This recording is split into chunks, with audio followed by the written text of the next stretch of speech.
Lionel മെസ്സിക്കും സുവാരസിനുമൊപ്പം ഒരിക്കൽ കൂടി കളിക്കാമെന്ന Brazil super താരം നെയ്മറുടെ മോഹങ്ങൾ നടക്കില്ല. ഇന്റർ മയാമിയിലേക്ക് പോകുന്നതിന് പകരം ബ്രസീലിലെ തന്റെ ആദ്യ ക്ലബ്ബായ സാന്റോസിലേക്ക് നെയ്മർ മടങ്ങിയേക്കുമെന്നാണ് റിപ്പോർട്ടുകൾ. സൗദി ക്ലബ്ബായ അൽ ഹിലാലുമായുള്ള നെയ്മറുടെ കരാർ സീസണിനൊടുവിൽ അവസാനിക്കും. താരവുമായി ഇനി കരാർ പുതുക്കണമെന്നാണ് ഹിലാലിന്റെ തീരുമാനം. 2023 റെക്കോർഡ് തുകയ്ക്ക് സൗദി ക്ലബിനൊപ്പം ചേർന്ന നെയ്മറിന് വെറും 7 മത്സരങ്ങളിൽ മാത്രമാണ് ടീമിന് വേണ്ടി കളിക്കാനായത്. 1 ഗോളും 3 അസിസ്റ്റുമാണ് താരത്തിന്റെ പേരിലുള്ളത്. ഇതോടെയാണ് നെയ്മർ അമേരിക്കൻ ഫുട്ബോൾ ക്ലബ്ബായ ഇന്റർ മയാമിയിലേക്ക് ചേക്കേറിയേക്കുമെന്ന അഭ്യൂഹങ്ങൾ പറഞ്ഞത്. നെയ്മർ കൂടിയെത്തിയാൽ ബാഴ്സയിലെ പഴയ മെസ്സി സുവാരസ് നെയ്മർ ത്രയം ആവർത്തിക്കുമെന്നും ആരാധകർ പ്രതീക്ഷിച്ചു. എന്നാൽ നെയ്മറെ നിലവിൽ ടീമിൽ ഉൾപ്പെടുത്താനാവില്ലെന്നാണ് ഇന്റർ മയാമി കോച്ച് ഹവിയർ മസ്ട്രാനോയുടെ നിലപാട്. സാന്റോസിലൂടെയാണ് നെയ്മർ ഔദ്യോഗിക ഫുട്ബോൾ ജീവിതം ആരംഭിക്കുന്നത്. നെയ്മറിന്റെ മികവിലാണ് 50 വർഷത്തിനിടെ 2011 സാന്റോസ് ആദ്യമായി ദക്ഷിണാമേരിക്കൻ ചാമ്പ്യൻഷിപ്പായ കോപ്പ ലിബർട്ടഡോറസിൽ ചാമ്പ്യന്മാരാകുന്നത്.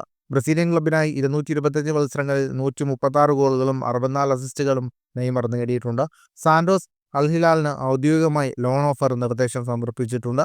സാന്റോസ് നിലവിൽ സൗദി ക്ലബിന്റെ അംഗീകാരത്തിനായി കാത്തിരിക്കുകയാണ്. 2026 ലോകകപ്പ് കൂടി മനസ്സിൽ വെച്ചാണ് നെയ്മർ തന്റെ ജന്മനാട്ടിലേക്ക് പറയുന്നത്. ഫുട്ബോൾ ലോകത്തെ കൂടുതൽ വാർത്തകൾക്കും വിശേഷങ്ങൾക്കുമായി സ്പോർട്സ് കഫേ സബ്സ്ക്രൈബ് ചെയ്യുക.